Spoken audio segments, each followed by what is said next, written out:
പിതാവിന്റെ വലതുഭാഗത്തിരിക്കുവാൻ ഞാൻ അധികാരം നൽകാൻ പോവുകയാണ്. ഞാനും ജയിച്ചു പിതാവിന്റെ വലതുഭാഗത്ത് ഇരുന്നതുപോലെ കർത്താവായ യേശുക്രിസ്തു പറയുന്നു, നിങ്ങളും ജയിച്ച് നിങ്ങൾ ലജ്ജിച്ചു പോകാതെ അവന്റെ വരവിൽ നിങ്ങൾ ജയിച്ച് പിതാവിന്റെ വലതുഭാഗത്ത് നിങ്ങൾക്ക് ഇരിക്കുവാൻ യേശു മടങ്ങി വരാൻ പോകുകയാണ്. യേശു മടങ്ങി വരാൻ പോകുകയാണ്. നിങ്ങളെ ചെയ്ത ആ യേശു നിങ്ങൾ കണ്ടതുപോലെ നിങ്ങളെ ചേർക്കുവാൻ മടങ്ങി വരാൻ പോകുകയാണ്.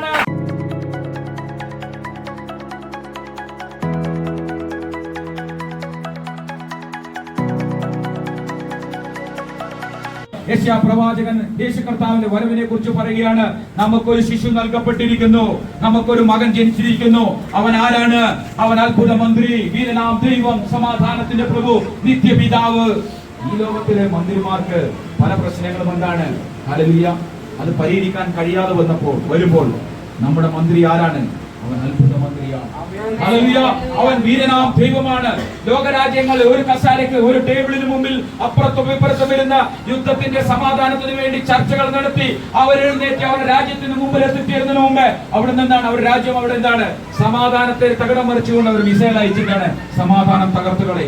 ഈ ലോകത്തിന്റെ സമാധാനം നൽകുവാൻ കഴിയത്തില്ല. യേശു കർത്താവ് പറഞ്ഞെന്താണ്? ഞാൻ വന്നാണ് സമാധാനത്തിന്റെ. യെശയ്യാ പ്രവാചകൻ പറയാണ്, ആ വരാൻ പോകുന്നത് ആരാണ്? അവൻ അത്ഭുത മന്ത്രിയാണ്, നമ്മുടെ കർത്താവായ യേശു ക്രിസ്തു. അവൻ വീരനാം ദൈവമാണ്. അവൻ ഈ ലോകത്തിന് സമാധാനത്തിന്റെ പ്രഭുവാണ്. ഹല്ലേലൂയ. ആ യേശു കർത്താവിനെ നമ്മുടെ ഈ ജീവിതത്തിൽ അറിയുവാൻ, അവനെ മനസ്സിലാക്കുവാൻ, അവനെ അനുഭവിക്കാൻ കഴിഞ്ഞത് ഈ ജീവിതത്തിൽ നമ്മുടെ ഏറ്റവും വലിയ ഭാഗ്യമായി നമ്മൾ മനസ്സിലാക്കണം. എത്രയോ പേർക്ക് യേശു കർത്താവിനെ അറിയാൻ കഴിയുന്നില്ല. ഈ ലോകത്തിന്റെ ഇഷ്ടങ്ങൾക്കും ഇമ്പങ്ങൾക്കും അനുസരിച്ച് നിത്യരാജ്യത്തിന് അവകാശിയാകാതെ നിത്യ നരകത്തിലേക്ക് അവരുടെ ജീവിതം നയിച്ചുകൊണ്ട് പോകുമ്പോൾ എന്നെയും നിങ്ങളെയും വിളിച്ച് വേർതിരിച്ച് മക്കളാക്കി തീർത്തുന്ന ഈ സഭയുടെ ആരാധനയ്ക്ക് കൊണ്ടുവന്നത് ദൈവത്തിന് നിങ്ങളുടെ അമ്മയുടെ ഉദരത്തിൽ നിങ്ങൾ ഉരുവാകുന്നതിന് മുമ്പേ ദൈവം നിങ്ങളെ കണ്ടതുകൊണ്ടാണ്. ഹല്ലേലൂയ. എന്നെയും നിങ്ങളെയും പിണ്ണാകാരം അമ്മയുടെ ഉദരത്തിൽ ഉരുവാകുന്ന പിണ്ണാകാരമായിരുന്നതിനും ഹല്ലേലൂയ ആയിരുന്നപ്പോൾ ദൈവം നമ്മളെ കണ്ടു. ആ ദൈവത്തിന്റെ സ്നേഹം എത്രയാണ്. ഹല്ലേലൂയ. ഇന്ന് പകൽക്കാലം ഹല്ലേലൂയ ദാനിയേൽ പ്രവാചകൻ പറയുന്ന ഒരു സ്റ്റേറ്റ്മെന്റ് ഉണ്ട്. ഹല്ലേലൂയ. ഒന്ന് വായിച്ചാട്ടെ. ദാനിയേൽ പ്രവാചകൻ 7-ാം അധ്യായം 13-ാം വാക്യം ഒന്ന് വായിച്ചാട്ടെ. രാത്രി ദർശനങ്ങളിൽ മനുഷ്യപുത്രനോട് സദൃശനായ ഒരുവന് ആകാശമേഘങ്ങളോടെ വരുന്നത് കണ്ടു. കണ്ടോ? ഇത് ആരെ കുറിച്ചാണ് പറയുന്നത്? രാത്രി ദർശനങ്ങളിൽ മനുഷ്യപുത്രനോട് സദൃശനായ ഒരുവൻ ആകാശമേഘങ്ങളിൽ വരുന്നത് ഞാൻ കണ്ടു. പിന്നെ ഹല്ലേലൂയ. അവൻ വയോധികന്റെ അടുക്കൽ ചെന്ന് അവർ അവന്റെ മുമ്പിൽ അടുത്തു വരുമാറാക്കി. മതി. ഹല്ലേലൂയ. നമ്മുടെ കർത്താവായ യേശു ക്രിസ്തു ഇതിന്റെ വരവിനെ കുറിച്ച് ദാനിയേൽ പ്രവാചകൻ പറയാണ്. രാത്രി ദർശനങ്ങളിൽ ഹല്ലേലൂയ ആകാശമേഘങ്ങളിൽ കൂടി വരുന്ന ഒരുവനെ ഞാൻ ചെയ്തു കണ്ടു. നമ്മുടെ കർത്താവായ യേശു ക്രിസ്തു മടങ്ങി വരാൻ പോവുകയാണ്. ഹല്ലേലൂയ. നമ്മൾ പലയിടത്തും ഹല്ലേലൂയ യേശു കർത്താവിനെ മടങ്ങി വരവിനെ കുറിച്ച് പ്രസംഗിക്കുന്നില്ല. ഇത് അന്ത്യകാലമാണ്. സമയം നിങ്ങൾ എന്ത് ചെയ്യണം?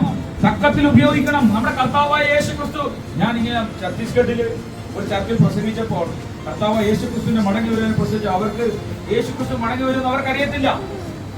അവിടെ ഹല്ലേലൂയ യേശു ക്രിസ്തുവിന്റെ മടങ്ങി വരവിനെ കുറിച്ച് പറയുന്നില്ല. പിന്നെ നമ്മുടെ പ്രത്യാശ എന്താണ്? നമ്മുടെ പ്രത്യാശ എന്താണ്? അവൻ പ്രത്യക്ഷനാകും. ഹല്ലേലൂയ. അവൻ മടങ്ങി വരും. ഹല്ലേലൂയ. അപ്പോസ്തല പ്രവൃത്തിയിൽ ഹല്ലേലൂയ അവിടെ ഇങ്ങനെ പറയുന്നു, ഗലീല പുരുഷന്മാരെ, നിങ്ങൾ ആകാശത്തേക്ക് നോക്കി നിൽക്കുന്നത് എന്ത്? നിങ്ങളെ വിട്ട് സ്വർഗ്ഗാരോഹണം ചെയ്ത ആ യേശു മടങ്ങി വരാൻ പോകുകയാണ്. ഹല്ലേലൂയ. യേശു മടങ്ങി വരാൻ പോകുകയാണ്. നിങ്ങളെ വിട്ട് സ്വർഗ്ഗാരോഹണം ചെയ്ത ആ യേശു നിങ്ങൾ കണ്ടതുപോലെ നിങ്ങളെ ചേർക്കുവാൻ മടങ്ങി വരാൻ പോകുകയാണ്. ഹല്ലേലൂയ. കർത്താവ് താൻ ഗംഭീര നാദത്തോടും പ്രധാന ദൂതന്റെ ശബ്ദത്തോടും സ്വർഗ്ഗത്തിലെ കാഹളത്തോടും ഹല്ലേലൂയ ഇറങ്ങി വരാൻ പോകുകയാണ്. ക്രിസ്തുവിൽ മരിച്ചവർ മുമ്പ് ഉയർത്തെഴുന്നേൽക്കുകയും ജീവനോടെ ശേഷിക്കുന്നവരായ നാം രൂപാന്തരപ്പെട്ട് കർത്താവ് യേശുവിനെ എതിരേൽപ്പാൻ മേഘങ്ങളിൽ എടുക്കപ്പെടാൻ പോകുകയാണ്. ഹല്ലേലൂയ. പകൽക്കാലം ആ പ്രത്യാശ എത്ര പേരുടെ ഹൃദയത്തിൽ ആ പ്രത്യാശയുണ്ട്? എത്ര പേരുടെ ഹൃദയത്തിൽ തുടിക്കുന്നു ഹല്ലേലൂയ ആ പ്രത്യാശയ്ക്ക് വേണ്ടി?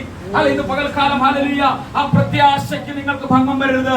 അവൻ പ്രത്യക്ഷനാകുമ്പോൾ അവന്റെ സന്നിധി നിങ്ങൾ ലജ്ജിച്ചു പോകാതിരിക്കേണ്ടതിന് നിങ്ങൾ എന്ത് ചെയ്യണം? അവനിൽ എന്ത് ചെയ്യണം? വസിക്കണം. ഹല്ലേലൂയ. കർത്താവായ യേശു ക്രിസ്തു പറഞ്ഞു യോഹന്നാനോട് പറയുകയാണ്.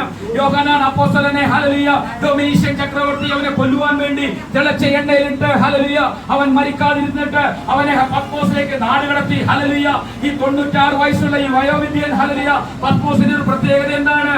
ഹല്ലേലൂയ അവിടെ അനേകരെ നാടുകൾ കിടത്തി. അതിലെ കഴുകന്മാർ അവരെ റാഞ്ചി അവരുടെ മാംസങ്ങൾ കൊത്തിപ്പറിച്ചു തിന്ന് അവരുടെ ജീവശവമായ അതിലെ തലയോട്ടികളുടെ ചുറ്റുപാടുമാണ് കിടക്കുന്നത്. ഈ മൈനമധ്യത്തിലാണ് ഈ യോഹന്നാൻ അപ്പോസ്തലൻ കിടക്കുന്നത്. ഹല്ലേലൂയ. ഒരു കഴുകൻ വന്ന് റാഞ്ചിയാൽ അല്ലെങ്കിൽ അവനെ കൊത്തിപ്പറിക്കാൻ വന്നാൽ അതിനെ ഒന്ന് കൈകൊണ്ട് ആട്ടി ഓടിക്കുവാൻ പോലും കഴിവില്ലാത്ത ഹല്ലേലൂയ ഈ വയോധികനെ അല്ലെങ്കിൽ ഈ യോഹന്നാനെ ഡൊമിനീഷ്യൻ ചക്രവർത്തി ഭയപ്പെടണമെങ്കിൽ അവന്റെ മേലൊരു അസാധാരണമായ അഭിഷേകം ഉണ്ടായിരുന്നു. ഹല്ലേലൂയ. ഇന്ന് പകൽക്കാലം നിന്റെ മേലൊരു അസാധാരണമായ അഭിഷേകം ഉണ്ടെങ്കിൽ ഒരു ദുഷ്ടശക്തികളും സാത്താന ശക്തികളും നിന്നെയോ നിന്റെ കുടുംബത്തെ തൊടുവാൻ ഹല്ലേലൂയ അവൻ അനുവദിക്കത്തില്ല. ഹല്ലേലൂയ. ഈ ഡൊമിനീഷ്യൻ ചക്രവർത്തി ഈ യോഹന്നാന്റെ ഫിസിക്കൽ അപ്പിയറൻസിനെ അല്ല അല്ലെങ്കിൽ ശാരീരിക ആരോഗ്യത്തിനെ അല്ല അവൻ പേടിച്ചത്. ഇവന്റെ മേൽ വ്യാപരിച്ച ഒരു അസാധാരണ അഭിഷേകം. ഹല്ലേലൂയ.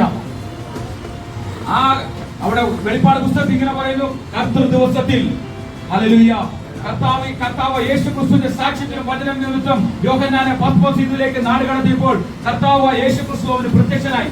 3.5 വർഷക്കാലം യേശു ക്രിസ്തുവിന്റെ കൂടെ ഹല്ലേലൂയ യേശുവിന്റെ കൂടെ നടന്ന ആ യേശുവിനെ അല്ല അവരുടെ കണ്ടത്. യേശു അവിടെ പറയുന്ന ഒരു സ്റ്റേറ്റ്മെന്റ് ഉണ്ട്, ഞാൻ പാതാളത്തിന്റെയും മരണത്തിന്റെ താക്കോൽ ആരുടെയിലാണ്? എന്റെ കയ്യിലാണ്. ഒരുവൻ ഇവിടുന്ന് അങ്ങോട്ട് പോകണമെങ്കിലും ഒരുവൻ ഇവിടുന്ന് അങ്ങോട്ട് വരണമെങ്കിലും അതിന്റെ താക്കോൽ ആരുടെയിലുള്ളവനാണ്. അവൻ അരുളി ചെയ്യുകയാണ്, യോഹന്നാനോട് പറയുകയാണ്, ജയിക്കുന്നവന് ഞാൻ എന്റെ പിതാവിന്റെ വലതുഭാഗത്തിരിക്കുവാൻ ഞാൻ അധികാരം നൽകാൻ പോവുകയാണ്. ഞാനും ജയിച്ച് പിതാവിന്റെ വലതുഭാഗത്ത് ഇരുന്നതുപോലെ കർത്താവായ യേശു ക്രിസ്തു പറയുന്നു, നിങ്ങളും ജയിച്ച് നിങ്ങൾ ലജ്ജിച്ചു പോകാതെ അവന്റെ വരവിൽ നിങ്ങൾ ജയിച്ച് പിതാവിന്റെ വലതുഭാഗത്ത് നിങ്ങൾക്ക് ഇരിക്കുവാൻ നൽകുന്ന യേശു ക്രിസ്തു പറയുകയാണ്. ആ കർത്താവായ യേശു ക്രിസ്തു മടങ്ങി വരുമ്പോൾ അവന്റെ സന്നിധിയിൽ നിങ്ങൾ ലജ്ജിച്ചു പോകാതിരിക്കണമെന്ന് യേശുവിൽ നിങ്ങൾ വസിക്കണം. യേശു ക്രിസ്തു അധികാരമുള്ള നമുക്ക് ഭയപ്പെടുത്തുകയാണ്. ഈ ഇന്ന് പകൽക്കാലം നമ്മൾ ലജ്ജിച്ചു പോകുവാൻ ഇടവരുന്നത്. Hallelujah, hallelujah, hallelujah, hallelujah. ഇന്ന് പകൽക്കാലം ആ യേശുവിൽ നമ്മൾ വസിക്കണം. കൊമ്പിലും മുന്തിരിവള്ളിൽ വസിച്ചിട്ടല്ലാതെ തനിയെ ഫലം കായ്പാൻ കഴിയില്ല. ഞാൻ സാക്ഷാൽ മുന്തിരിവള്ളിയും എന്റെ പിതാവ് തോട്ടക്കാരനുമാണ്. നിങ്ങൾ യേശു ക്രിസ്തുവിൽ വസിക്കണം. നിങ്ങൾ യേശു ക്രിസ്തുവിൽ വസിക്കില്ലെങ്കിൽ നിങ്ങൾ ഫലം കായ്ക്കാൻ കഴിയില്ല. യേശു പറഞ്ഞു, ഞാൻ ഹല്ലേലൂയ സാക്ഷാൽ മുന്തിരിവള്ളിയും എന്റെ പിതാവ് തോട്ടക്കാരനാണ്. കൊമ്പിലും മുന്തിരിവള്ളിൽ വസിച്ചിട്ടല്ലാതെ തനിയെ ഫലം കായ്ക്കാൻ കഴിയില്ല. നിങ്ങൾ യേശു ക്രിസ്തുവിൽ വസിക്കണം. ഹല്ലേലൂയ. നമ്മുടെ കർത്താവ് യേശു ക്രിസ്തു മടങ്ങി വരാൻ പോവുകയാണ്.